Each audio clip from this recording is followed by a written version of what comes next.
नमस्कार. आत्ताच्या घडीची सर्वात मोठी अपडेट. राष्ट्रवादीतील बडी मुन्नी कोण? अजितदादा भडकले, म्हणाले फालतू. मस्साजोगचे सरपंच संतोष देशमुख यांच्या हत्येनंतर मोठी खळबळ निर्माण झाली आहे. सातत्याने अनेक गंभीर आरोप केले जात आहे. हेच नाही तर धनंजय मुंडेच्या राजीनाम्याची मागणी भाजप आमदार सुरेश धस यांच्याकडून केली जाते. सुरेश धस यांच्याकडून रोज या संदर्भात मोठे खुलासे केले जात आहेत. सुरेश धस यांनी राष्ट्रवादीमध्ये एक वरिष्ठ मुन्नी आहे असा उल्लेख केला आहे. त्यानंतर राष्ट्रवादीतील ही मुन्नी कोण या चर्चा उदाहरण आले आहे.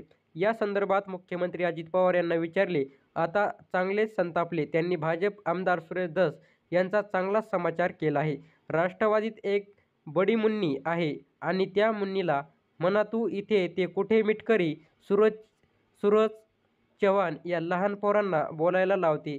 मला माहिती आहे आणि मुन्नीला पण माहिती आहे मी कोणाबद्दल बोलत आहे. सुरेश धस यांच्या या वक्तव्यानंतर मोठी खळबळ निर्माण झाली.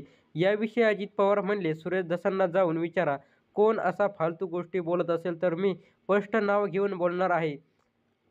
यामुळे त्याला जाऊन विचारा कोण आहे तो.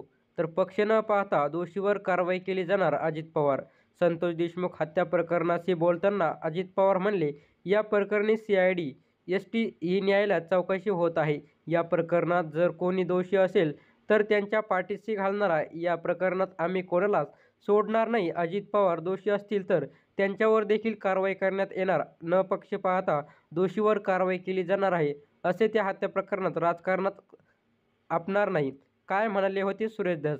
खडणी प्रकरण आणि देशमुख खून प्रकरणात सुरेश धस यांनी अत्यंत आक्रमकपणे बाजू लावून धरत धनंजय मुंडे यांची शाहूबाजी जोडी कोंडी केली आहे. तर धनंजय मुंडेंचा राजीनामा देत नसल्यामुळे पाहून त्यांनी थेट उपमुख्यमंत्री अजित पवार यांच्या क्या हुआ तेरा वादा असे विचारित लक्ष्य केले. अमोल मिटकरी आणि सूरज चव्हाण ही बालवाडीतील पोरं आहेत. त्यांना कशाला माझ्यावर बोलायला सांगता? राष्ट्रवादीतील बडी आणि बदनाम मुन्नीने समोर घेऊनच बोलावी, मग ती मी बघतो असे म्हणत मिटकर आणि चव्हाण यांच्या बोलवीत धुनी कुणीही तरी वेगळाच आहे हे असं धस यांनी सूचित केले.